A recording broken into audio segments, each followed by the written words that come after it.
you believe that this is a full-scale secret operation that includes not only the U.S. but Europe and the rest of the world? Well, that's apparent because you can see the pictures from all over the world, and I get them constantly. Some areas are worse than others. The excuse for this is, number one, weather modification, number two, to save us from global warming, and number three, to save us from the terrorists. A lot of these programs, of which there are many patterns and which has been designated as wake vortex simulation carried out by NASA Langley Research Center, many of these operations and the patents go on to explain how if there is a biological attack by terrorists at some point, that these exercises and practices will, in a sense, save us with the spider webbery that comes down from the aerosol spraying, potentially gathering the chemical mass spray that could be sprayed on any given population. The problem with that is the terrorists don't have the means to deliver this. They don't have the access to deliver this over the American populace per se. And the only people who have been doing this, that is biological experiments on the American people, is the military themselves, which has been admitted from everything from Operation Shad to the spraying that happened in San Francisco, I believe back in the 60s and the 70s, that literally killed people. Again, I may not be able to ascribe intent, but what I can say is that it is expected that there will be increased mortality as well as the potential of a huge host of unknown pathogens that we are subject to, and this is not based on speculation. There's a whole arena of biological research that we haven't even begun to touch on. Could a strange substance found by a Southwest Arkansas man be part of a government found in our sample? At a community in the San Bernardino Mountains says a real mystery on its hands. The official explanation here is that jet contrails are causing strange lines in the sky. What effects barium has on the body. Short-term exposure can lead to anything from stomach to chest pains. Long-term exposure causes blood pressure problems. Ryan addressed concerns by chemtrail researchers that barium could be meant to wear down a person's immune system. You're talking about dominating our air supply without the human consent in a way that is difficult for many of us certainly to conceive, and certainly many of us refuse to accept it even in the light of sufficient and overwhelming evidence.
My job in the U.S. Air Force was working in bioenvironmental engineering.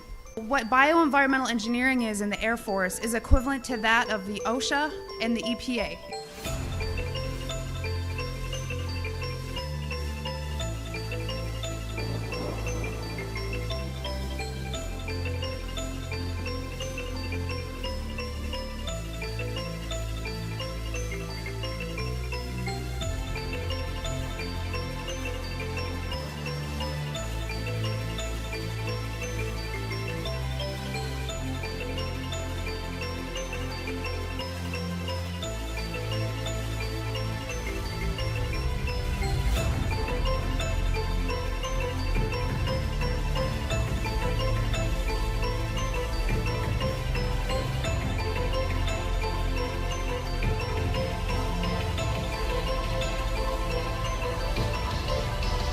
summarize it, in an attempt to debunk this conspiracy theory as I thought it was, I didn't debunk it.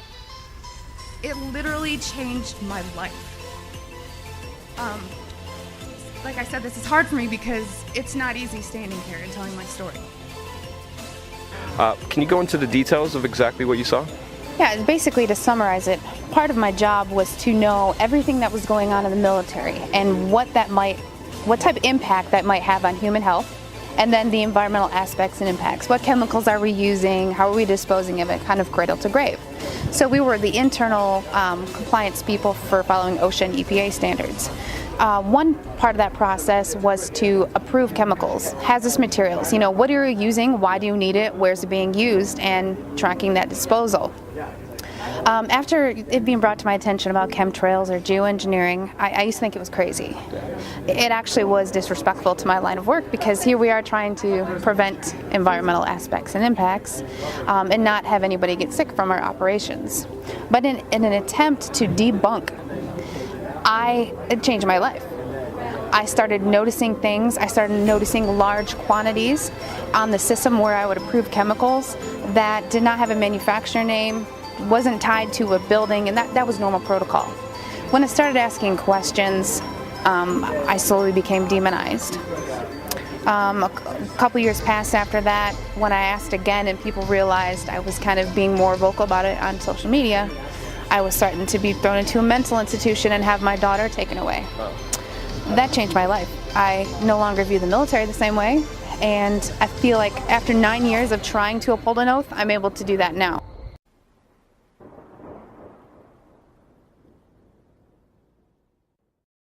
For the longest time, I have remained pretty much silent on the topic of chemtrails. My background actually as a mechanical engineer, I studied pollution, I studied power plant technology, I also studied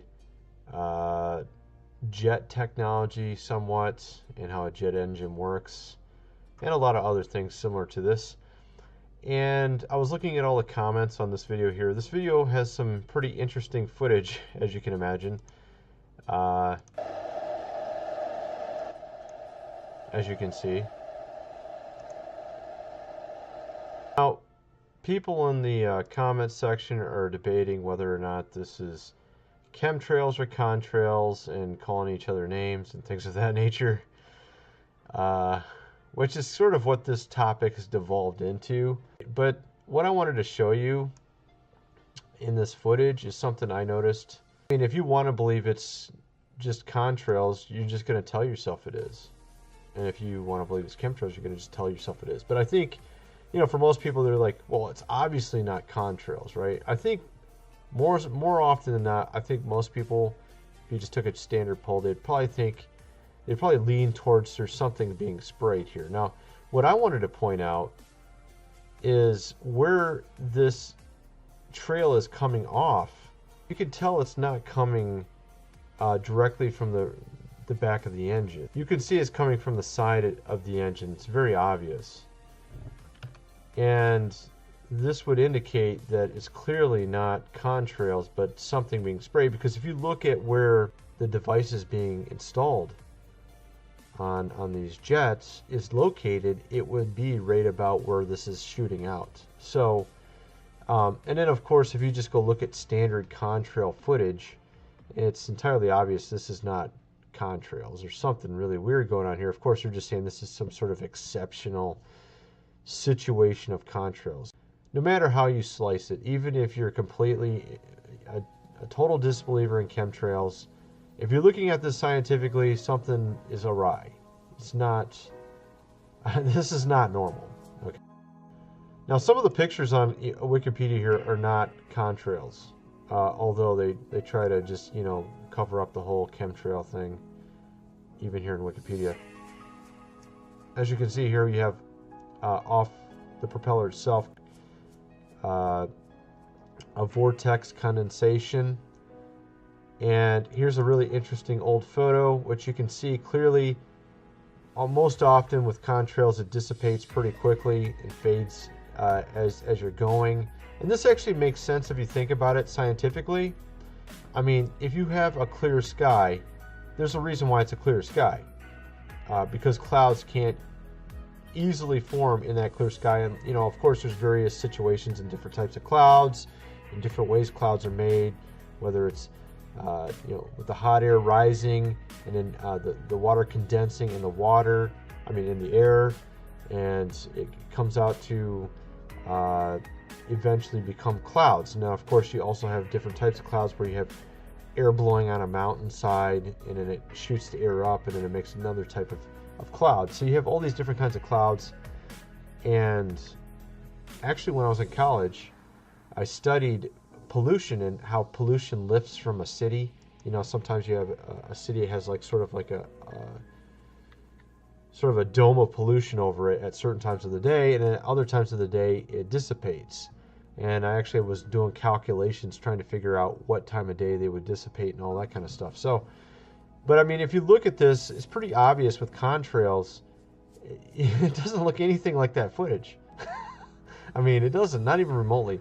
You can see with this footage, clearly this is contrails, and this is nothing remotely like what we see in the sky these days.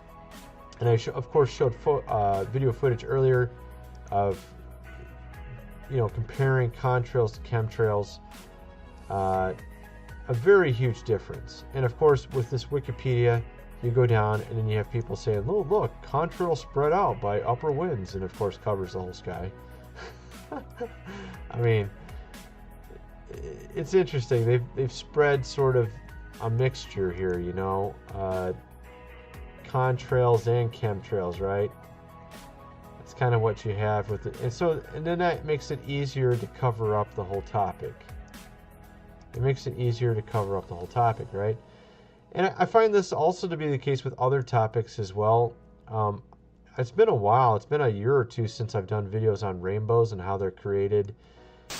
If you take a light and a mirror, and then you have water, and you just spray it, you can make this effect similar to what you see as a rainbow outside.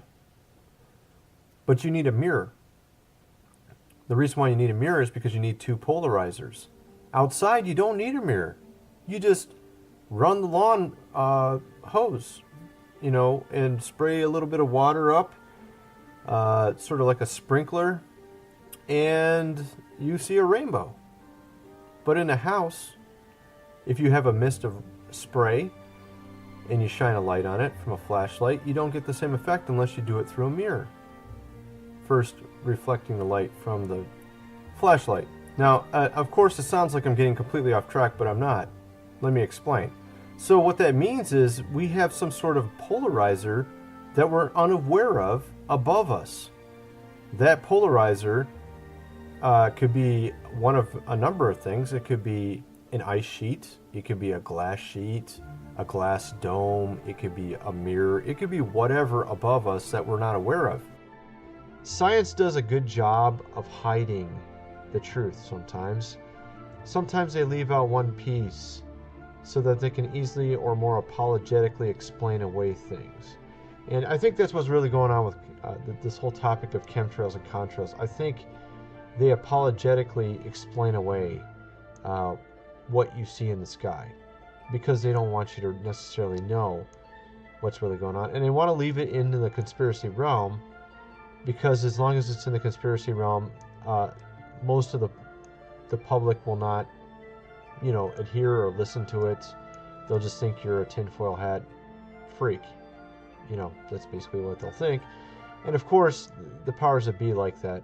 They want it to remain in the conspiracy realm. They don't want any hardcore evidence to get out. And of course, me explaining it, you know, if you have someone who's actually like an insider, like I had in the beginning of this video, someone who's a scientist, you know, they put her in a mental institution to discredit her. And that way they can say, look, she just became wacky. We had to get rid of her. And that's how they can leave it in the realm of conspiracy. And of course, if you have someone who is a scientist who does come out and actually proves it, you know, showing various evidences, it doesn't mean that the general public are going to believe it. See, the general public just believe what they're told. whether or not, you know, there's any evidence behind what's being told. And that's where it really comes down to. So even if you have a scientist come out and prove something, if it's not the general consensus of the public and it's not something the elite want people to know, even if you prove it, even if you provide all the evidence, it could still remain in the realm of conspiracy, because you're talking over people. You're maybe, let's say you're a scientist and you actually can thoroughly prove it. That doesn't mean the people watching you or listening to you can grasp what you're saying or even comprehend it or believe your evidence, because they're not really evidence minded. They're more so believe whatever's mainstream minded. You know what I mean? So I think this is a very interesting topic. I have only covered, I think, this topic like once maybe before on this channel, and I've got, like, you know, I've made probably 800 videos on this channel, although I only have about 520 now because I've deleted so many videos over the years. But I've only covered this topic, I think, one time before. So I thought I'd do this video on it because I think it's a very interesting topic. I never, you know, for a long time I wasn't sure what to think about it. I knew something was going on, but I didn't really have enough evidence or a way to present it to where I felt confident that I could convince people that it was real. So I just kind of let it be. I didn't want to really talk about it much. But I think, you know, it's gotten to the point where I think I can provide enough evidence in this video to prove that clearly this is not just standard contrails, right? I think what we've seen so far, we've seen various evidences that clearly something is going on that they don't want us to know about. Now, what are they trying to do with this? I guess that would be another video for me to do. What is exact? You know, I want to get into that more before I really speak on that topic. But what are they trying to accomplish with these chemtrails?